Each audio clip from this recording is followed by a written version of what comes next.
Milusan og People's Zona ang nagalain-laing militanteng grupo sa Dakbayan, Sugbo isip pangal kontra sa ikurang State of the Nation address ni Presidente Ferdinand Bongbong Marcos. Samtang generally peaceful ra ang kalihukan matod sa kapulisan. Sa era natong detalye, pinagin nining report. Nagtagbo sa downtown Colon ang nagreang progresibong grupo sa gilusad nilang liuprotista nga gitawag og People's Zona. Dala nila mga banner nga gisuwatan sa ilang mga yangungo ug anaos sa gimmick nga gipahaom sa uso karon nga lato-lato.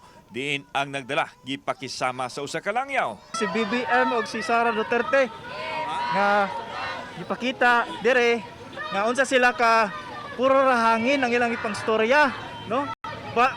Baan ra kaayo na walay aksyon nga gipakita. Nausay nagdala og effigy ni Presidente Marcos nga gibitay sa kawayan.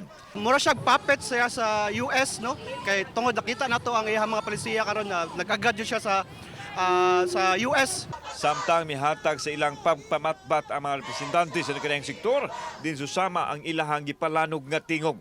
Hiniusa-usab ang ilahang paghatag og hagbong nga grado sa unang tuig sa Marcos administration. Nitambong usab ang hugpong sa transportasyon piston apan giklaro nila nga wa sila maapil sa strike sa grupo dito sa kauluhan. Isip nagasuporta lang kay angayan man namo nga suportahan ang gihimo namo karon sa Cebu.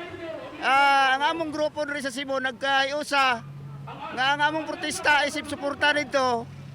Ikuyog namo sa suna ng bayan diri sa Cebu. Ang amo yung gipanawagan karon nga Augusto gyud ni BBM nga matuman ang iyang promesa sa katawhan nga diin mahimong 20 pesos ang kilo sa bugas. Then dili palliative solution ang iyang i-offer sa katawhan. Pangayo o makabuhi nga suhulan og labi na sa atong giduso pod nga national minimum wage. Bisan pa man og ubay-ubay ang nitambong sa rally apan malinawon kining napahigayon. Giatagan usab sila og igong higayon sa Philippine National Police nga magkapadayag sa ilang katungod. Kakausapin natin ng maayos kung ayaw talaga nila. Actually may nakaprepare tayong CDM para sa kanila. Malipayon pud mi nga wala gyud na mahapsa ra gyud ang tanan sumala sa ilang gigikanan ganina. Samtang sa ganghaan sa Camp Serious Menia, nihatag og lingaw ang mga pulis pinaagi sa pagpatukar sa ilang banda isip pagpakita nga maabot ra sila sa mga tao.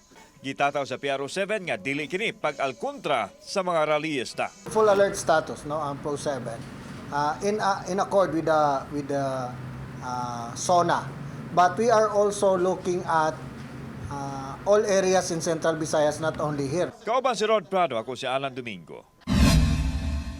Balitang Bisdak.